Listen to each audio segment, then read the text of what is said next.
Ilham Malik. El Shinta News and Talk. Selamat pagi Pak Ilham. Selamat pagi Mas. Kenapa dengan tata kelola moda transportasi kita bukankah sudah aman terkendali tahun ini Pak? Apa yang harus dievaluasi?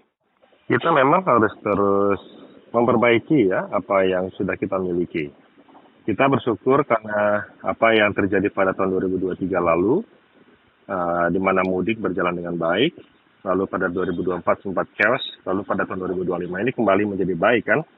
Tentu belajar dari itu semua kita ingin supaya 2026 dan seterusnya semua bisa berjalan dengan baik. Jadi artinya tidak ada lagi problem yang menghantui arus mudik, baik itu mudik perjalanan maupun yang arus baliknya. Nah karena itu ketika kita bicara soal transportasi kan kita mengenal beberapa matra darat, laut dan matra darat, air dan udara kan. Nah kita melihat bahwa yang menjadi problem kemarin adalah matra darat dan air.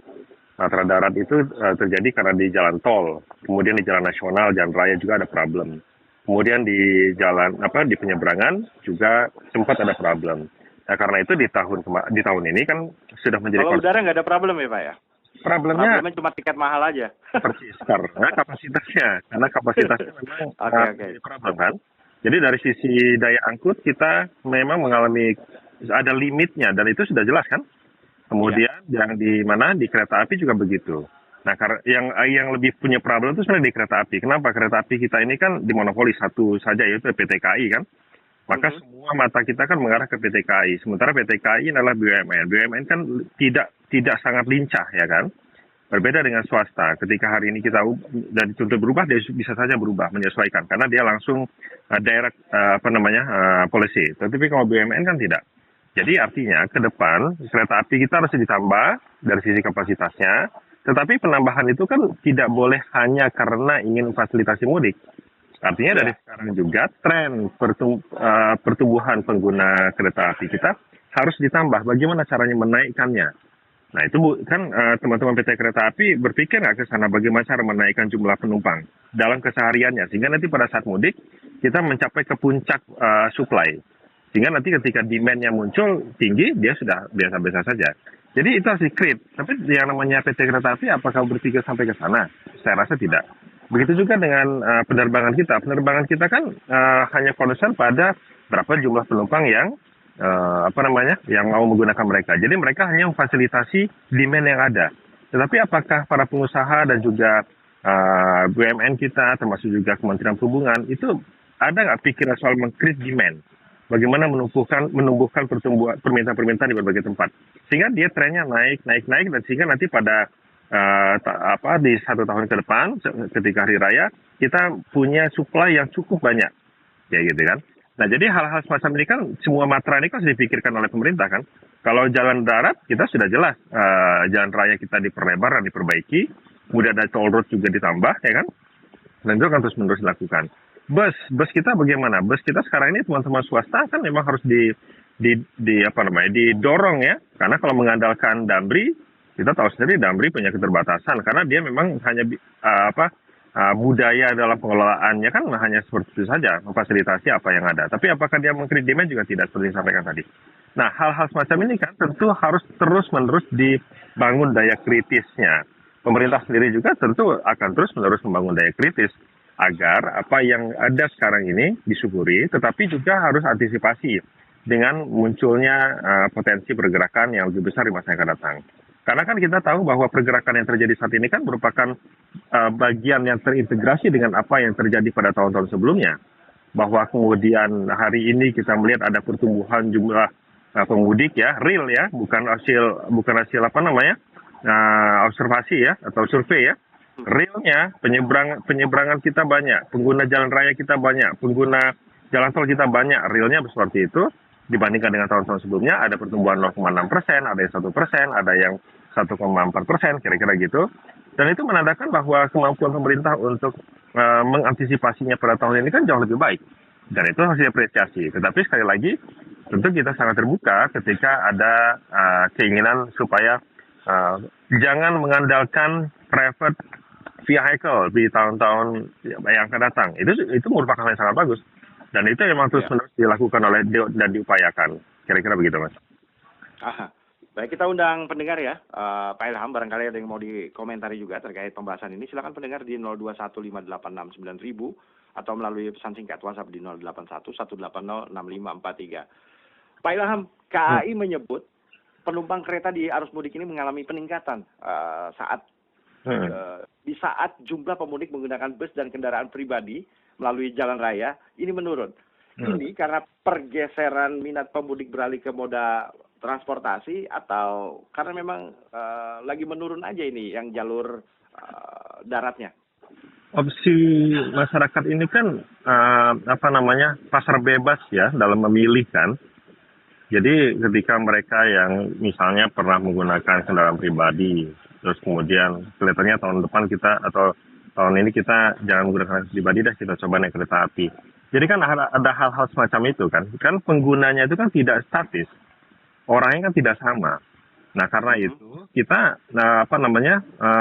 menganggapnya ya ini bukan apa-apa ya, memang ada tren menggunakan menggunakan kereta api, ada yang tren menggunakan kendaraan pribadi dan macam-macam. Karena ini kan saya dynamic activity kan Mas. Orang per orang itu tidak selalu seperti itu, tetapi yang kita bisa hitung adalah jumlahnya. Number of passenger-nya itu kan yang kita lihat, dan kita lihat PT Kereta Api ternyata melayani lebih baik. Kenapa lebih banyak? Karena dia menambah gerbong dan macam-macam gitu. Nah artinya kalau dia besok menambah lagi sekian persen, 10% atau 20% dari kapasitas yang ada sekarang ini, bisa jadi itu juga akan lebih banyak lagi. Nah bagaimana dengan bus kita? Untuk bus mungkin dia harus mengecek kenapa sih banyak yang tidak mau menggunakan bus misalnya. Orang banyak menggunakan bus yang mudik gratisnya pemerintah ya kan. Karena mudik gratis itu di satu sisi dia ada yang mengangkut motor mereka, sepeda motor, tapi ada juga yang untuk khusus passengernya. Artinya PO-PO yang akan datang pasti akan berpikir yang ingin sustain ya bisnisnya. Pasti akan berpikir, ini kenapa ini kok passenger kita mengalami penurunan misalnya. Berarti kan dia harus fasilitasi orang yang menggunakan sepeda motor naik bus mereka. Artinya mereka harus ngangkutin barang, kendaraan sepeda motornya, dan juga penumpangnya. Itu bagaimana fasilitasinya? Ini kan kasusnya sama seperti kapal-kapal milik Pelni kan. Kapal-kapal milik Pelni dulu berangkat ke daerah timur, kemudian dia pulang, itu kan banyak kosongnya. Kenapa? Karena passengernya sedikit, sementara logistik banyak. Makanya kemudian diubah. Ada perubahan penyesuaian kapal-kapal yang beroperasi. Satu sisi dia mengangkut barang dan juga satu sisi membawa passenger. Artinya bisa saja bis juga akan memodifikasi semacam itu sehingga mudik gratis itu tidak lagi menjadi program pemerintah, tetapi memang sudah menjadi tradisi bisnis yang ada di Indonesia. Karena kalau misalnya mengandalkan pemerintah bikin mudik gratis, kan ini kan hanya sebagai stimulan dan sampel kan? Ya. Kalau misalnya stimulan dan sampel itu dijadikan sebagai sebuah program tetap, ya artinya kebijakan pemerintah ini tidak mengedukasi private sector untuk mengembangkan bisnisnya. Dan artinya juga perlu ada pembinaan yang lebih ekstensif kepada dunia usaha di sektor transportasi kita. Karena itu Kemenhub itu harus memperbanyak pelatihan-pelatihan kepada operator, owner, ya pertemuan-pertemuan bisnis antara operator dan owner angkutan dari berbagai negara atau pengusaha atau advisor dari berbagai tempat, ya untuk bicara dengan mereka. Jadi difasilitasi sehingga dunia angkutan umum kita akan terus-menerus naik karena seiring dengan naiknya pemahaman dan kesadaran ownernya. Jadi kalau misalnya sekarang ini kan ya bisnis as usual aja. Bisnis turun-temurun, tetapi apakah orang-orangnya itu teredukasi atau tidak anak keturunan pengelola PO? Belum tentu.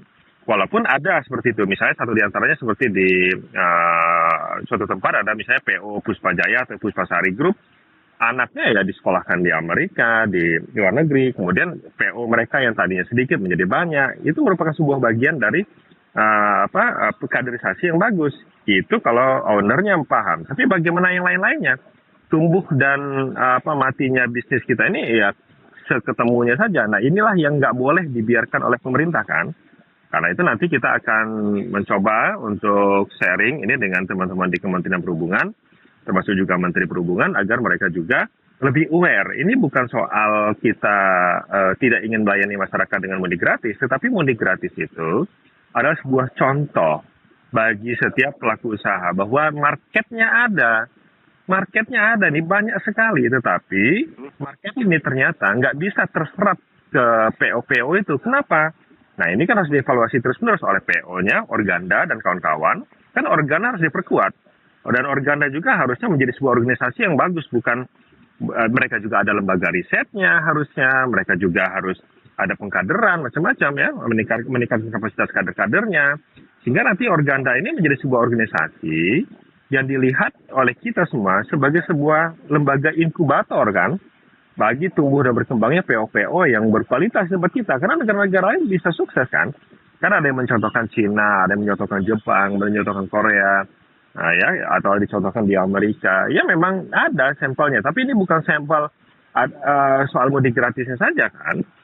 Jangan-jangan juga di sana kan nggak ada juga mudik gratis, tetapi private sektornya ternyata mampu adaptif dengan adanya kebutuhan itu. Di sisi lain, BUMN yang mereka miliki juga memiliki kualifikasi yang bagus. Jadi artinya BUMN transport di tempat kita juga harus dinaikkan kapasitasnya. Jadi Kementerian BUMN bersama dengan Kementerian Perhubungan ini harus duduk bareng.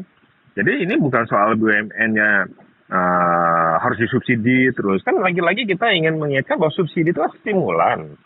Apalagi marketnya ada, tetapi market ini ternyata tidak terlayani dengan baik. Kenapa? Karena model bisnisnya itu ternyata itu tidak bagus. Kenapa tidak bagus? Apakah karena masalah salah kelola atau mekanisme pasarnya yang memang begitu? Nah ini kan harus dipelajari dengan baik oleh teman-teman. Walaupun opini demi opini tentu ada ya, tetapi apakah yang sesungguhnya terjadi itu kan harusnya dipelajari dengan baik oleh kita semua. Komentar dari Pak Edi di Tangerang, katanya tata kelola beli tiket kereta masih susah. Atau apa kata Pak Edi? Lalu ada Pak Sony di Bandung. Pak Ilham, saya mengucapkan terima kasih kepada pemerintah pusat yang telah mendukung kelancaran para pemudik, yaitu jalan nasional sangat mulus, kata Pak Sony. Dari kota Bandung sampai Majenang, Cilacap. Catatannya, PJU-nya masih tetap remang-remang. Sayangnya tidak dijelaskan ya sama Pak Sony ini penyebab remang-remangnya apa, banyak lampunya yang mati atau watt lampunya yang memang redup. Kalau mau terang sih ya di mall ya Pak Sony ya. Kalau jalan raya itu memang yang nggak boleh terlalu terang. Silakan ditanggapi. Memang gini, ya memang kalau untuk PJU ya atau penerangan jalannya ini, saya nggak tahu kalau yang di tempat yang Pak Sony sampaikan, tetapi di beberapa daerah itu untuk yang listriknya ini diserahkan kepada pemerintah daerah setempat. Nah, apa dan bagaimananya di sana tentu ini menjadi tantangan pemerintah daerah. Kita ini kalau misalnya pemerintah daerahnya semuanya aware dengan transportation system. Transportation system bukan mereka lihat sebagai sebuah ANSI, sebagai sebuah infrastruktur semata, tetapi dia itu merupakan bagian dari sesuatu yang harus yang bisa meng-create ekonomi, yang meng-create kesejahteraan masyarakat kita. Itu mereka pasti punya kebijakan yang lebih mengena kepada masyarakatnya gitu. Mas, saya mohon maaf sekali, saya ada kegiatan yang harus saya laksanakan, tapi baik. Mohon maaf nih, tapi ke depan kita akan dialog lagi ke depan. Baik. Terima kasih Pak Ilham, waktunya sudah bersama El Sinta. Waalaikumsalam.